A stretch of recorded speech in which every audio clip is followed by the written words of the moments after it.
Hello everyone. सो आज का जो हमारा ये लेक्चर है इसके अंदर हम सॉल्व करने वाले हैं बहुत ही अच्छे numericals of thermal stresses in strength of material. ठीक है, पिछले वीडियो में हमने बोल्ट और उनके कंसेप्ट समझे थे, बोल्ट और स्लीव के। ठीक है, अब इस जो कंसेप्ट मैं आपको बताऊंगा इसमें वो होगा कंपोजिट बार्स का। ठीक है ना, तो ये क्वेश्चंस भी आते हैं कभी कभी, आपको एग्जाम में दिख सकते हैं। तो देखो क्वेश्चन क्या है, क्वेश्चन से ही आएगा कंसेप्ट, है ना, कि आप भाई एक कहो कि मैं क्वेश्चंस नहीं करके और थ्योरी पढ़ के तो ये चीज़ें एग्ज़ाम वगैरह कम निकलता है। कुछ एग्ज़ाम्स होते हैं एसएससी जेई वगैरह, वो निकल सकते हैं ना। यार यार ये दूर कर दिया मैंने।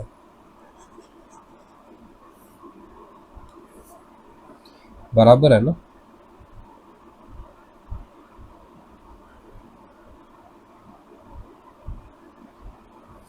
ये जो दोनों हैं ये आपके कॉपर की बार है। ठीक है, ये कॉपर बार्स है और इसके बीच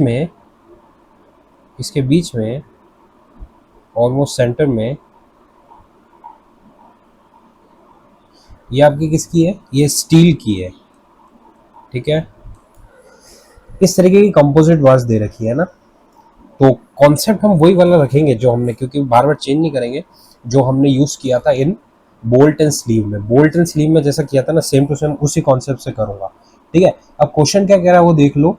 ठीक है, a steel bar is sandwich between two copper bars each having the same area and length as the steel bar at an initial temperature of 10 degree Celsius. तो मेरा जो T1 है वो कितना है, 10 डिग्री सेल्सियस। ठीक है, these are rigidly connected together at both the ends। ठीक है, ये पूरा rigidly connected है both the ends पे। when the temperature is raised to 260 degree Celsius, कितना T2 कितना है, 260 डिग्री सेल्सियस, मतलब मेरा डेल्टा टी कितना हो जाएगा, 250 डिग्री सेल्सियस। ठीक है, इतना मेरा डेल्टा टी हो गया। The length of bar increased by 1 mm determine the original length and the final stresses in the bars। ठीक है ना, तो इसमें आपको ओरिजिनल लेंथ नहीं पता है, ये एल नहीं पता है। ठीक है, इन सबकी लेंथ सबकी सेम है, चाहे कॉपर हो गया, चाहे स्टील हो गया, चाहे ये ऊपर वाला कॉपर हो गया। ठीक है ना, और एरिया भी सेम है, सबका एरिया ए है, इसका भी ए है। ठीक है ना, तो ये जो क्वेश्चन है इसमें क्या कह रहा है कि इसमें यहाँ पे इन्होंने कोई एक्सटर्नल कोई इसको रोकने के लिए कोई नहीं लगाए हुए हैं। ठीक है ना, एक्सटर्नल कोई रिएक्शन नहीं आएगी क्योंकि ऐसे कोई सपोर्ट नहीं है ना, कोई वॉल्स नहीं लगाई हुई है साइड में। और ये कह भी रहा है कि the length of bar increase by 1 mm। ठीक है, ये जो फाइनल लेंथ होगी ना माइनस इनिशियल लेंथ, वो 1 mm बढ़ जाएगा। ठीक है, कुल मिला के delta L is given 1 mm, ये गिवन डेटा है। ठीक है ना, और इसमें हमको ओरिजिनल लेंथ फाइंड आउट करना है। ठीक है ना, तो अब और चीज क्या गिवन है, हमको ई वगैरह सब गिवन ही होगा क्वेश्चन में। ई एस है दे रखा है स्टील का 2 इंटू 10⁻6 5 नॉट 6 10⁻5 न्यूटन पर mm² मेगा पास्कल। स्टील का सॉरी इसका कॉपर का दे रखा है 1 इंटू 10⁵ न्यूटन पर mm²। और coefficient of thermal expansion of steel दे रखा है 12 इंटू 10⁻⁻6 पर degree Celsius. Coefficient of copper दे रखा है 18 इंटू 10⁻⁻6 पर डिग्री सेल्सियस। ठीक है, क्वेश्चन समझ आ गया। फाइंड आउट क्या करना है, find original length, original L find out करना है, स्ट्रेसेस फाइंड आउट करने हैं इन कॉपर और स्ट्रेसेस फाइंड आउट करना है इन स्टील। ठीक है, ये फाइंड आउट करना। अब इसका सॉल्यूशन करते हैं। तो वही सॉल्यूशन हमको हमेशा सेम तरीके से एनालिसिस करना है ना, जैसे मैंने आपको पहले बताया। देखो तुम्हारा जो कॉपर है, ठीक है, और स्टील है, सॉरी स्टील है और कॉपर है। ठीक है ना, ऊपर कॉपर है। मुझे बताओ अल्फा किसका ज्यादा है, अल्फा जिसका ज्यादा होगा वो चीज ज्यादा एक्सपांड करेगी। अल्फा किसका ज्यादा है, कॉपर का ज्यादा है, कॉपर का अल्फा ज्यादा है। तो मतलब लेट्स सपोज कॉपर मेरा एक्सपांड हो के यहाँ तक आ गया। ये नीचे वाला भी क्या कॉपर एक्सपांड होकर यहाँ तक आ जाता। अगर मैं इनको इंडिविजुअल कंसिडर करता तो because of change in temperature L alpha delta T यहाँ तक एक्सपांड हो जाते। डेल एल क्या होता है, एल अल्फा डेल्टा टी यहाँ तक एक्सपांड हो जाते। स्टील का थोड़ा कम है, 12 इंटू 10⁻⁶ है तो थोड़ा कम होता। तो स्टील मेरा कहाँ तक एक्सपांड कर जाता, स्टील मेरा लेट सपोज यहाँ तक कर जाता, ठीक है, यहाँ तक कर जाता अगर ये इंडिविजुअल होते, ठीक है। लेकिन क्योंकि एक असेंबली है तो क्या मुझे बताओ, कॉपर इस पे स्टील पे एक टेंसाइल फोर्स लगा के इसको थोड़ा सा आगे कर देगा, तो ओरिजिनल जो असेंबली होगी हमारी, ओरिजिनल असेंबली कुछ यहाँ तक आ जाएगी। ये ओरिजिनल असेंबली हमारी यहाँ तक आ जाएगी, क्योंकि कॉपर जो है वो स्टील को टेंसाइल फोर्स लगा के थोड़ा सा धक्का देके आगे कर देगा, और स्टील है वो कॉपर पे कंप्रेसिव फोर्स लगा के इन रिएक्शन उसको थोड़ा पीछे कर देगा, क्योंकि वो पीछे रहना चाहता है ओरिजिनली। तो ओरिजिनल असेंबली कुछ यहाँ तक आ जाएगी। अब जैसा मैंने बोल्ट और स्लीव में बताया था पिछली वीडियो में, यहाँ से यहाँ तक की डिस्टेंस को क्या ले लो, कुछ भी ले लो, डेल 1 ले लो, लेट्स सपोज यहाँ से यहाँ तक की क्या ले लो, डेल 2 ले लो। ये मेरा डेल क्या है, डेल ओरिजिनल असेंबली का। ये मेरा कितना है, ये टोटल, ये कॉपर का चेंज इन लेंथ है, तो ये मेरा कितना हो जाएगा कॉपर का। ये मेरा कितना हो जाएगा, ये हो जाएगा यहाँ से यहाँ तक स्टील का, ठीक है। ये सारा एनालिसिस हो गया। एक चीज आप क्या देख पा रहे हो, एक चीज आप देख पा रहे हो कि कोई भी एक्सटर्नल फोर्स नहीं लग रहा है। तो क्या मुझे एक बात बता सकते हो आप कि फोर्सेस जो फोर्स आएगा मेरा किस पे, जो फोर्सेस आएगा मेरा कॉपर पे, बराबर होंगे कि नहीं फोर्सेस इन स्टील? क्या जो मेरा पी फोर्स कॉपर पे जो कंप्रेसिव फोर्स स्टील लगाएगा और स्टील पे जो टेंसाइल फोर्स कॉपर लगाएगा वो बराबर होंगे कि नहीं होंगे? 100% होंगे, ठीक है। तो इससे मैं क्या लिख सकता हूँ, इससे मैं लिख सकता हूँ stress in copper into area of copper will be equal to stress in steel multiply by area in of steel, ठीक है। अब मुझे एक बात बताओ, कॉपर की कितनी रॉड्स है? कॉपर की 2 रॉड्स है, सेम एरिया की है, तो मेरा कितना हो जाएगा, 2 इंटू एरिया हो जाएगा, 2 इंटू एरिया हो जाएगा, क्योंकि 2 एरिया 2 रॉड्स है यहाँ पे। तो मैं क्या लिख सकता हूँ, 2 into stress in copper will be equal to stress in steel. Area तो सेम है ना, ये कितना है, लेकिन ये 2 रॉड्स है, यहाँ पे कितनी है, इसकी कितनी रॉड्स है, 2 रॉड्स है, ठीक है ना। कॉपर की 2 रॉड्स है ना हमारे पास, कॉपर की हमारे पास 2 रॉड्स है, तो 2 इंटू सिग्मा सी, और एरिया दोनों का सेम है तो कैंसिल आउट हो जाएगा। तो एक इक्वेशन तो ये आ गई, ठीक है। अब एक और इक्वेशन फाइंड आउट कैसे करेंगे, कंपैटिबिलिटी इक्वेशन। कंपैटिबिलिटी इक्वेशन के लिए एनालिसिस कर दिया है, कैसे लिखेंगे, डेल्टा ऑफ ओरिजिनल। अगर आपको ये चीज़ फिर भी नहीं समझ आ रही है तो इससे पिछला वाला वीडियो है बोल्ट और स्लीव का एनालिसिस, वो देखना, उसमें और बढ़िया तरीके से बता रखा है। वैसे इसमें भी समझ आ जाएगा, कोई इसमें बहुत बड़ी चीज़ नहीं है।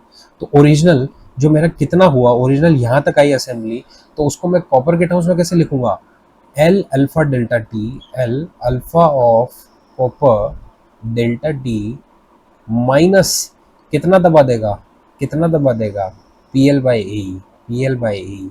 तो पी मीन्स जो रिएक्शन है copper, P L by area of copper, E of copper. इसी तरीके से स्टील के टर्म्स में लिखूंगा, स्टील के टर्म्स में क्या लिख दूंगा, स्टील थोड़ा सा आगे खिसक जाएगा तो क्या क्या लिख दूंगा मैं, L alpha of steel delta T plus कितना हो जाएगा, P of steel into L upon A of steel और ई ऑफ स्टील, ठीक है। ये हमारी इक्वेशन होगी, दूसरी इक्वेशन। अब मुझे एक चीज़ बताओ, P of copper by area of copper, और यहाँ पे P of steel by area of steel, ठीक है। एरिया दोनों का सेम है, एरिया क्या है, दोनों का सेम है। अब मुझे रिएक्शन फाइंड आउट करना है, रिएक्शन चीज़ जो होगी ना वो डिसाइड करेगी स्ट्रेस को, क्योंकि P दोनों का अलग अलग है। तो मैं एरिया को तो मैं कह सकता हूँ कि दोनों का सेम है, तो क्या मैं इसको और एरिया को क्या कैंसिल आउट नहीं कर सकते, क्योंकि ये 2 इंटू एरिया होगा ना, 2 रॉड्स है, नहीं सिंगल ही रॉड है। तो एरिया जो है मेरा एरिया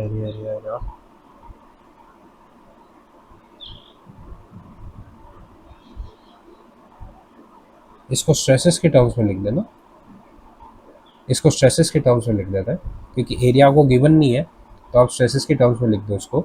तो P of copper by area of copper क्या लिख दोगे आप, सिग्मा ऑफ कॉपर, और P of steel divide by area of steel, इसको क्या लिख दोगे, सिग्मा ऑफ स्टील। यहाँ से सिग्मा ऑफ स्टील और सिग्मा ऑफ कॉपर डायरेक्ट आपका दो इक्वेशन है आपके पास और दो अननोन है, अब इसको फाइंड आउट करना है। अब इसमें वैल्यू रखो, देखो ना कैल्सी होना चाहिए इस तरीके का, कैसा, ये 100 एमएस कैसा भी हो आपके पास चल जाएगा, लेकिन कैल्सी होना नेसेसरी है। तो नेक्स्ट फिर ले लेते हैं, नेक्स्ट पेज पे आप सॉल्व करते हैं। वापस लिख देता हूँ equation, L alpha of copper delta T minus उसको क्या लिख दिया था हमने, sigma of copper L by E of copper will be equal to L alpha of steel delta T plus sigma of steel L by E of steel. मुझे बताओ length क्या, length क्या सबकी सेम है क्या, लेंथ तो सबकी same है, तो लेंथ उड़ा दूँ, लेंथ उड़ा देता हूँ।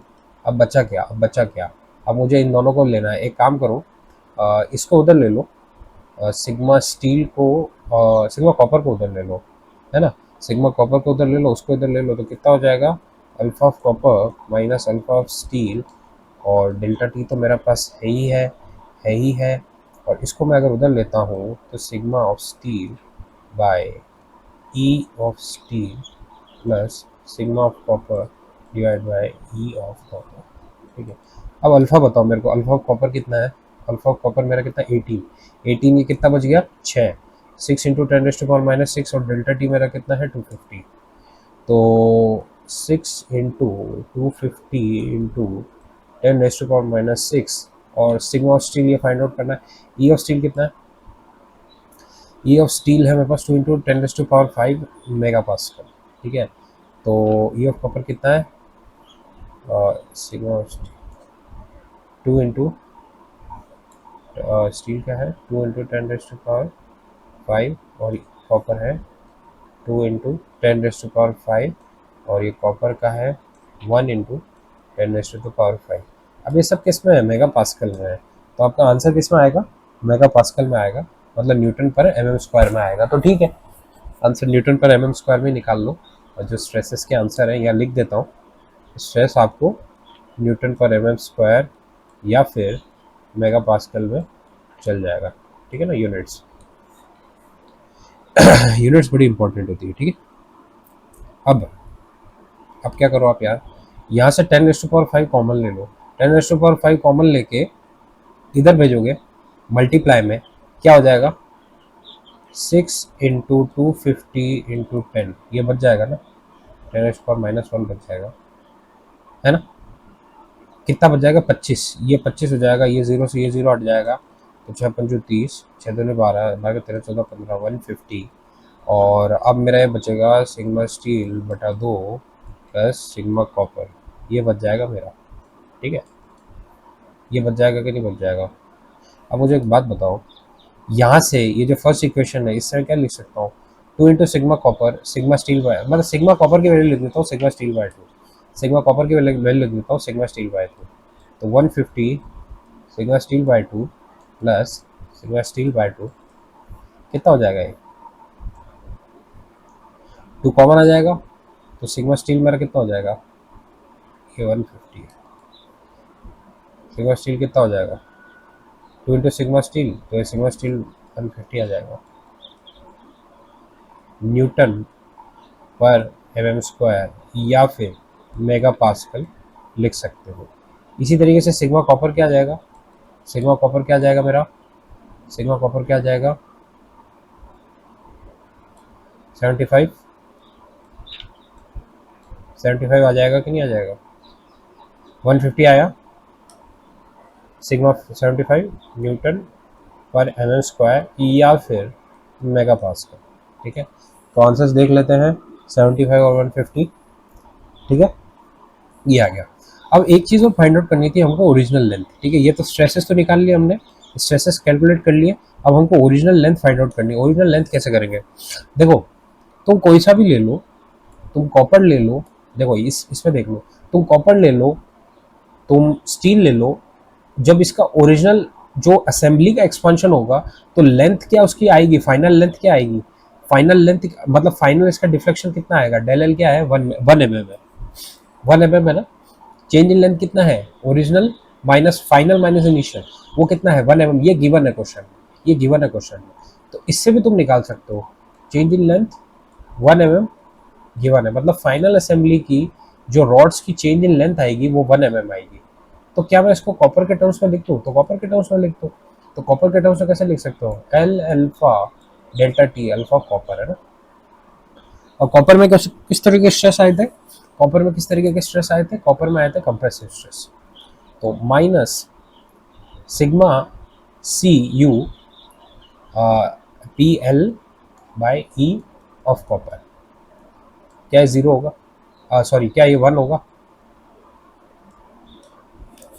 क्या ये 1 होगा, ये 1 के बराबर कैसे लिख दिया, ये मैंने change in length of copper ले लिया है ना, आपको समझ आ रहा होगा, ये change in length of copper ले लिया, स्टील का भी ले सकते हो, उससे भी सेम आएगा आंसर, क्योंकि ये इक्वेशन दोनों के लिए सेम रहेगी, चाहे आप change in length of copper ले लो वो भी 1 mm रहेगा, और उससे भी आप आंसर निकाल सकते हो। मैंने इसका ले लिया, स्टील का ले लिया, कॉपर का ले लिया, आप स्टील का ले लेना, तो उससे भी आंसर आ जाएगा, क्योंकि वो भी 1 mm ही उसका चेंज होगा, है ना। तो अब से सीधा वैल्यू रखनी है, एल की वैल्यू निकालनी है हमको ना, एल कॉमन ले लो, अल्फा कॉपर कितना है, अल्फा कॉपर मेरा है 18 इंटू 10⁻⁻6, 10⁻⁻6, ये मेरा कितना था 250, और ये मेरा है sigma of copper, sigma of copper कितना है, सिग्मा ऑफ कॉपर है 75 upon E of copper, E of copper was your 1 into 10⁻5, 1 into 10⁻5, ठीक है। ये सब न्यूटन न्यूटन पर mm स्क्वायर में है ना, ये ई की वैल्यू और इसकी वैल्यू, तो फिर कोई कन्वर्जन की जरूरत नहीं, क्योंकि यहाँ पे भी mm है ना, तो कोई आपको सोचने की जरूरत नहीं है, सीधा इसको सॉल्व करना है।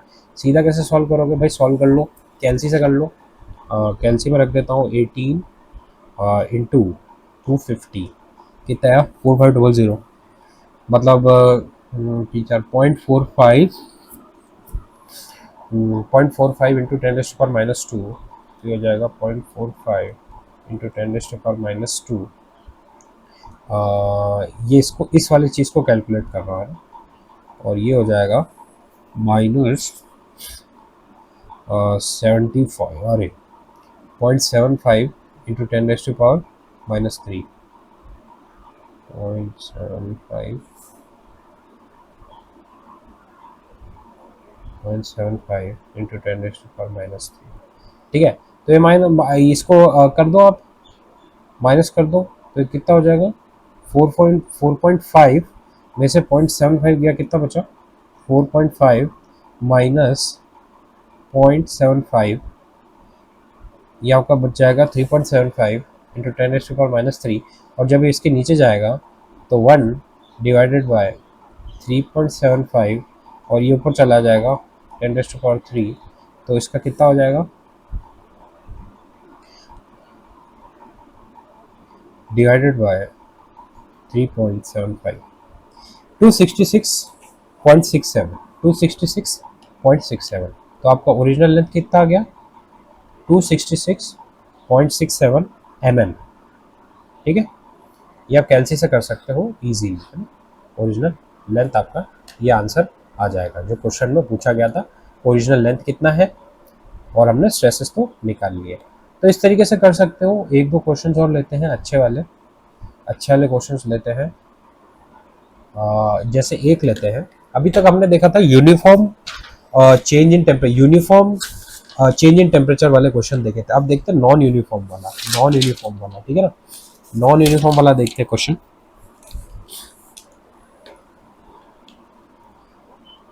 सीधा सा बार है ये एक बार है, ये एक बार है, ठीक है। अब ये क्या है, इसका लेंथ है L, ठीक है ना, यहां से यहां तक लेट सपोज x लेंथ है, और इसका जो टेम्परेचर, जो इसका प्रोफाइल है, इस तरीके से इसका टेम्परेचर, चेंज इन टेम्परेचर ऐसे इंक्रीज कर रहा है, क्या कर रहा है, इस तरीके से इंक्रीज कर रहा है। ये जो वैल्यू है ये मेरी है डेल्टा टी बी, ये क्वेश्चन लिख रहा हूँ मैं in the form of diagram. Question एक बार देख लेते हैं। A bar A B of length L is held between rigid support and heated non uniformly. तो ये किसका किसका कंसेप्ट है? ये नॉन यूनिफॉर्म हीटिंग का कंसेप्ट है। किसका? नॉन यूनिफॉर्म हीटिंग का कॉन्सेप्ट है। नॉन यूनिफॉर्म हीटिंग का कॉन्सेप्ट है। या यूनिफॉर्म हीटिंग नहीं हो रही है। अभी तक हमने जितने भी क्वेश्चंस देखे सब में यूनिफॉर्म हीटिंग थी, ठीक है। This is non uniform heating. ये समझ आ रहा है ना? ये थोड़ा सा अच्छी सही लिख दूँ, समझ नहीं आएगा, समझ नहीं आएगा, है ना। तो ये क्वेश्चन है नॉन यूनिफॉर्म हीटिंग का, ठीक है। आई होप आपको समझ आया होगा। और क्वेश्चन हमारा कह रहा है in such a manner that temperature increase delta T at a distance X. X distance पे कितना टेम्परेचर यहाँ पे दे रखा है, इसका हमको एक एक्सप्रेशन दे रखा है। वो एक्सप्रेशन में लिख देता हूँ। That expression is delta T is equals to delta T B X cube by L cube, ठीक है। ये आपको समझ आ रहा होगा। ये इस तरीके से प्रोफाइल भी ड्रॉ करिए। किस किस हिसाब से ड्रॉ करिए? देखो, अगर हमारा जो x है अगर वो कितना हो जाएगा, l हो जाएगा। x टोटल ये लेंथ कितना है, ये l है यहाँ से यहाँ तक। अगर x l हो जाएगा तो l cube by L cube तो क्या आ जाएगा, डेल्टा टी बी। और x जीरो है तो डेल्टा यहाँ कितना हो जाएगा, जीरो। तो जीरो से डेल्टा टी बी चेंज हो रहा है, ठीक है ना। Where delta T B is increase in temperature at the end b, ये b एंड है, ये a है और ये b है। अब हमको कैलकुलेट क्या करना है, हमको कैलकुलेट क्या करना है, derive a formula for the compressive stress sigma c in the bar। मतलब यहाँ से जो कॉम्प्रेसिव स्ट्रेस आएंगे सिग्मा सी जो कॉम्प्रेसिव स्ट्रेस आएंगे उसको हमको कैलकुलेट करना है, ठीक है। ये चीज निकालनी है। तो अब देखो, ये इसमें क्या है ना, इसमें आपको इंटीग्रेशन की रिक्वायरमेंट होगी, ठीक है ना। इसमें आपको किसकी रिक्वायरमेंट होगी, इंटीग्रेशन की। तो वो कैसे सॉल्व करते हैं, देखो सबसे पहले तो अगर आपको जो भी एक्सप्रेशन दे रखा है डेल्टा टी यहाँ के लिए, यहाँ पे आप एक छोटा सा एलिमेंट काट लो, ठीक है ना। आप क्या करोगे, यहाँ पे क्या करोगे, एक एलिमेंट काट लोगे, ठीक है। क्या करोगे, एक डी एक्स एलिमेंट काट लोगे। ये डी एक्स मैंने एक एलिमेंट काट लिया। Let suppose this is my D x. ये क्या है, एक डी एक्स एलिमेंट काट लिया। मैं उस एलिमेंट को यहाँ बनाता हूँ। इस एलिमेंट की स्टडी होगी। इंटीग्रेशन में हमारा हमारा सबसे पहले क्या रहता है, हम एक एलिमेंट ले लेते हैं, एक एलिमेंट ले लेते हैं। उस एलिमेंट के बेसिस पे, उस एलिमेंट के बेसिस पे हम पूरा रॉड का फाइंड आउट करते हैं थ्रू इंटीग्रेशन, ठीक है ना। और क्योंकि यहाँ पे चीज़ें वेरिएबल है, चीज़ें जब भी वेरिएबल होती है तो इंटीग्रेशन मस्ट हो जाता है, ठीक है। तो अब देखो ये मेरा एलिमेंट क्या है, डी एक्स। मुझे एक बात बताओ, अब मैं इस पूरी रॉड को हीट नहीं कर रहा हूँ, मुझे इसका एनालिसिस करना है, ये डीएक्स एलिमेंट का। इस डीएक्स एलिमेंट को अगर मैं हीटअप करता हूँ तो मुझे एक बात बताओ, इसका change in length, let suppose जो कि डेल्टा एक्स होता है, ठीक है। इसका चेंज इन लेंथ क्या होता है, डेल्टा एक्स। जैसे एल का डेल्टा एल होता है वैसे डीएक्स का डेल्टा एक्स होता है। तो मुझे बताओ ये एलिमेंट हीटअप होकर यहाँ तक आ जाएगा because of increase in temperature. Increase in temperature होने की वजह से ये एलिमेंट हीटअप होकर यहाँ आ जाएगा, इसके अंदर डेल्टा एक्स हो जाएगा।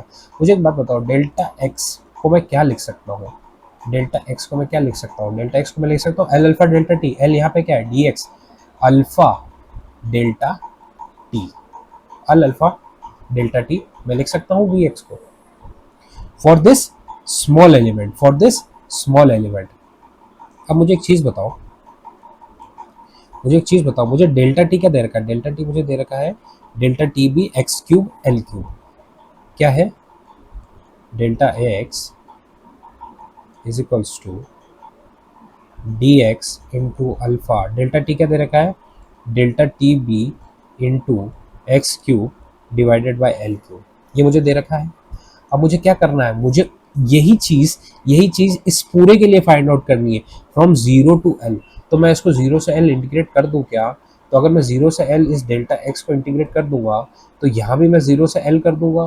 तो जीरो टू एल कितना हो जाएगा, alpha delta T B into X cube by L cube. क्या ये समझ आया, डी एक्स, ठीक है ना। क्या ये समझ आया, क्या ये चीज़ समझ आ रही है।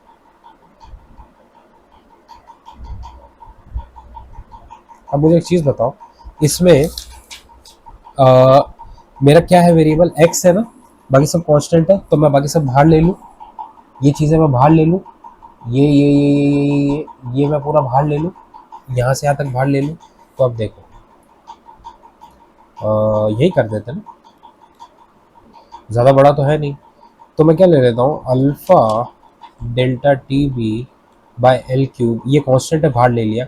इंटीग्रेशन किसका करना है, एक्स क्यूब का, एक्स क्यूब डी एक्स का, एक्स क्यूब डी एक्स का इंटीग्रेशन क्या हो जाएगा, X four by four, X four by four, यहाँ पे फोर आ जाएगा, ठीक है। एक्स फोर जीरो से एल, जब मैं एल रखूंगा तो एल फोर माइनस जीरो की पावर फोर, तो जीरो की पावर फोर जीरो, तो एल फोर, तो क्या आ जाएगा एल फोर। ये एल फोर है, ये इससे कैंसिल आउट हुआ, कितना बचा, alpha delta T B L upon four. ये मेरा क्या हो जाएगा, ये मेरा क्या हो जाएगा, change in length, change in length of rod, ठीक है।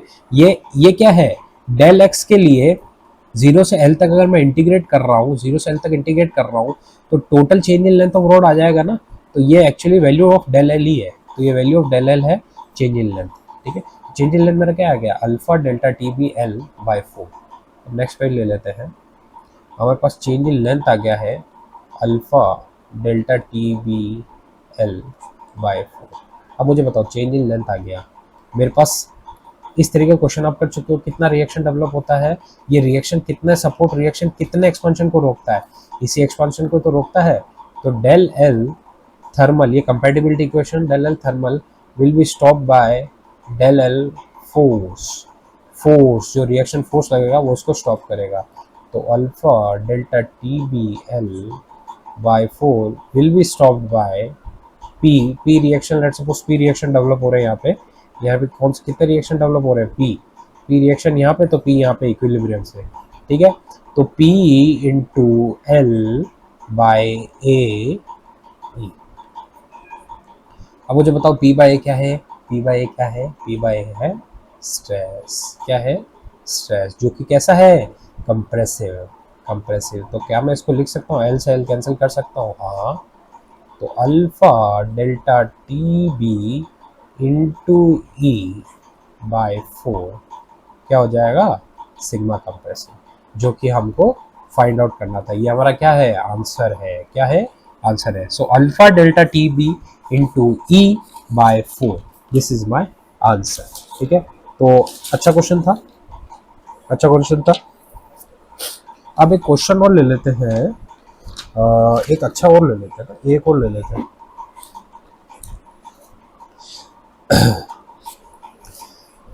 नेक्स्ट पेज पे ले लेते हैं थोड़ा और, ये बढ़िया क्वेश्चन है, बढ़िया कैसा है, बढ़िया बढ़िया वाला, ठीक है, ठीक है भाई, इसमें कैलकुलेशन अच्छी है ना, तो देख लेना। क्वेश्चन क्या है, क्वेश्चन हमारा बोल रहा है, ये एक रिजिड क्या है, ये एक रिजिड हमारी बीम है, क्या है बीम, ये हमारी रिजिड बीम है, क्या है बीम। इस बीम के ऊपर लग रहा है यूडीएल, क्या लग रहा है UDL, UDL UDL UDL of intensity, इसका इंटेंसिटी कितना है 150 किलो न्यूटन पर मीटर, ठीक है। क्या दे रखा है 150 किलो न्यूटन पर मीटर। इसके नीचे, इसके नीचे, इसके नीचे तीन पोस्ट लग रहे हैं, क्या लग रहे हैं, तीन पोस्ट, क्या लग रहे हैं पोस्ट। एक पोस्ट ये, एक पोस्ट ये, और एक है मिडिल में,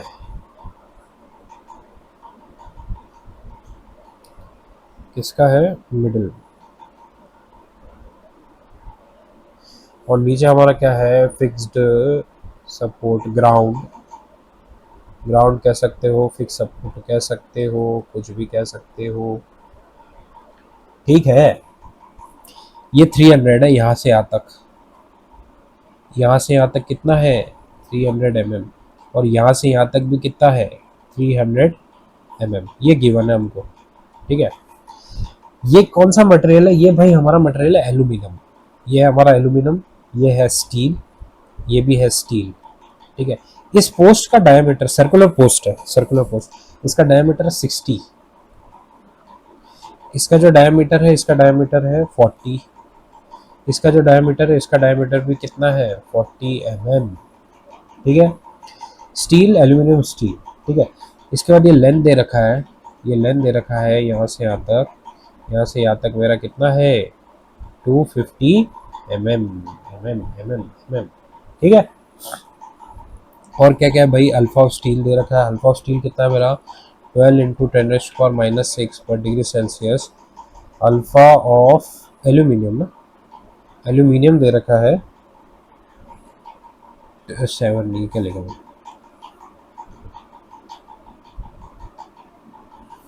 अल्फा ऑफ एल्यूमिनियम कितना 23 इंटू 10⁻⁻⁶ पर degree Celsius. E of steel, E of steel 200, E of aluminium 73.1 GPa। ये सारी चीज़ें गिवन है।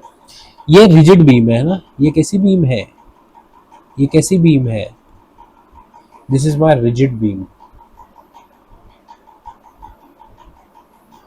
This is my rigid beam. कैसी बीम है भाई, रिजिड बीम है। टेम्परेचर इनिशियल 20 डिग्री सेल्सियस, कितना कितना 20 डिग्री सेल्सियस। फाइनल टेम्परेचर 80, इसका मतलब डेल्टा टी कितना हो जाएगा 60, ठीक है। यूडीएल का इंटेंसिटी बता दिया 150 किलो न्यूटन पर मीटर। पूछ क्या रहा है, if the bar is subjected to UDL find the force, find the force supported by each post. हमको क्या फाइंड आउट करना है, ये जो स्टील की 2 पोस्ट है प्लस एक एल्यूमिनियम की जो पोस्ट है, ये तीनों कितना फोर्स सपोर्ट करेगी, जो कि जनरेट किया जाएगा किसके द्वारा, दिस यूडीएल। यूडीएल के द्वारा जब हम इस पे यूडीएल फोर्स लगाएंगे तो ये कितना बियर करेगी, मतलब force in steel, force in steel and force in aluminium, ये चीज़ हमको फाइंड आउट करना है, फाइंड, ठीक है। तो क्वेश्चन समझ आया, क्वेश्चन समझ आया, तो हमको करना क्या है भाई यार, इस बार कुछ नहीं, अभी हम अभी तक हमने हॉरिजॉन्टल स्टडी करी, अब कैसी स्टडी कर रहा है, वर्टिकल स्टडी कर रहा है। इक्विलिब्रियम तो वही रहता है, इक्विलिब्रियम चेंज थोड़ा होता है, तो इक्विलिब्रियम सेम ही रहता है। तो अब मुझे एक बात बताओ, समेशन ऑफ एफ आई में क्या लिख सकता हूँ, समेशन ऑफ एफ आई क्या लिख सकता हूँ, इक्विलिब्रियम इक्वेशन लगा सकता हूँ, लगा सकता हूँ, स्टिल है, कहीं मूव नहीं कर रही असेंबली, तो summation of F I, summation of F I अगर मुझे लिखना है 150 किलो न्यूटन की इंटेंसिटी है, ओवरऑल एक्सपांशन पूरी बीम का मेरा कितना है 600 mm, मतलब 0.6 मीटर, तो 0.6 के हिसाब से 15 चक्कर 90, तो 90 किलो न्यूटन जो मिडल में फोर्स लगेगा, 90 किलो न्यूटन मिडल में फोर्स करेगा, उसको कौन सपोर्ट करेगा, एक तो स्टील सपोर्ट करेगा, एक स्टील सपोर्ट करेगा, एक स्टील लगाएगा यहाँ पे, जो कि लेट सपोज यहाँ पे फोर्स लगाता है एफ स्टील, ये मेरा फोर्स लगाता है एफ एल्यूमिनियम, यहाँ फिर से लगाता है एफ स्टील, दो मेरी स्टील की है, एक मेरा एल्यूमिनियम का है, तो मैं क्या लिख सकता हूँ 2F of steel plus F of aluminium will be equal to 90 kilo newton. क्या है मेरी फर्स्ट इक्वेशन हो गई, क्या है मेरी फर्स्ट इक्वेशन हो गई। एक इक्वेशन और चाहिए, एक इक्वेशन किसकी लगेगी, कंपैटिबिलिटी इक्वेशन की। कंपैटिबिलिटी इक्वेशन से क्या निकाल सकते हैं, कंपैटिबिलिटी इक्वेशन से हम डिफ्लेक्शन चेंज इन लेंथ निकालते हैं। अब मुझे एक चीज़ बताओ, स्टील का अल्फा ज्यादा है कि एल्यूमिनियम का ज्यादा है, एल्यूमिनियम का ज्यादा है, एल्यूमिनियम ज्यादा एक्सपांड करेगा। लेट सपोज यहाँ तक कर गया, यहाँ तक कर गया, यहाँ तक कर गया, स्टील यहाँ तक कर गया, यहाँ तक कर गया, यहाँ तक कर गया, स्टील फिर से यहाँ तक कर गया, एल्यूमिनियम से कम करेगा।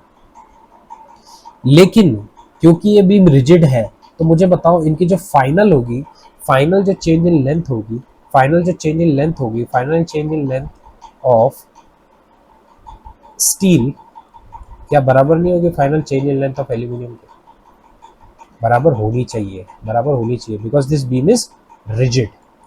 तो जैसे ही स्टील पे जब हम टेंजेंट टेम्परेचर करेंगे तो कितना चेंज आएगा, L of steel alpha of steel delta T, इतना चेंज आएगा in the length of steel because of temperature increase. लेकिन एक फोर्स ऑफ स्टील लगेगा, एक फोर्स ऑफ स्टील जो रिएक्शन लगेगा, एक फोर्स ऑफ स्टील जो रिएक्शन लगेगा, वो इसको क्या करेगा, वापस अपनी ओरिजिनल लेंथ पे लाएगा, वापस अपनी ओरिजिनल लेंथ पे लाएगा, वापस अपनी ओरिजिनल लेंथ पे लाएगा। वो कैसा लगेगा, वो कैसा लगेगा, वो कैसा लगेगा, वो लगेगा कंप्रेसिव। कैसा लगेगा, कंप्रेसिव। तो मैं या तो यहाँ प्लस लेके माइनस लिख दूं या माइनस डायरेक्ट लिख देता हूँ। कंप्रेसिव इसकी लेंथ को कम कर देगा, कम कर देगा। तो minus minus F of steel, L of steel, area of steel, E of steel. इसी तरीके से एल्यूमिनियम, एल्यूमिनियम का एक्सपेंशन कितना होता है, L A L alpha A L delta T minus F aluminium, L of aluminium, area of aluminium plus E of aluminium. Area दोनों का अलग है क्योंकि इसका डायमीटर कितना है 60 mm, एल्यूमिनियम का इसका 40 है, तो एरिया दोनों का अलग है, ई दोनों का अलग है। मुझे बताओ लेंथ फाइनल जो आएगी, क्या लेंथ फाइनल सेम होगी, लेंथ फाइनल सेम होगी क्या? तो लेंथ को मैं उड़ा देता हूँ ना, लेंथ को मैं उड़ा देता हूँ ना, लेंथ को मैं उड़ा देता हूँ ना, लेंथ को मैं उड़ा देता हूँ। अब मेरे पास क्या होगा, यहाँ से भी दो अननोन है, F S T F aluminium, F S T F aluminium. सारी वैल्यू पुट कर दो, अल्फा स्टील की वैल्यू गिवन है, अल्फा स्टील की वैल्यू पुट कर दो 12 इंटू 10⁻⁻⁶। डेल्टा टी की वैल्यू गिवन है, डेल्टा टी 60 डिग्री सेल्सियस है। एफ एस टी निकालना है, एरिया ऑफ स्टील कितना हो जाएगा पाई बाई 4 डी स्क्वायर। तो डी तुम्हारा कितना है, लेकिन एक चीज ध्यान रखना, इसमें हर चीज आप किससे ले लेना, ऐसा यूनिट में ले लेना। जैसे गीगा पास्कल है इंटू 10⁻9 कर देना जब आप इसको लिखोगे 200 इंटू 10⁻9। और जब ये 60 mm है, इसको किस में ले लोगे, पाई बाई 4 डी स्क्वायर। तो 60 mm इसको मीटर में ले लेना, मतलब 0.060, ये कितना हो जाएगा 0.040। ठीक है, इस तरीके से जब आप इसमें वैल्यू पुट करोगे तो इस तरह की इक्वेशन आ जाएगी जिसमें एफ एस टी और एफ ए एल इसमें अननोन होंगे, और ऊपर वाली में भी F S T F A L हमको अननोन है। दो इक्वेशन है, दो अननोन है, इजीली कैलकुलेट हो जाएगा।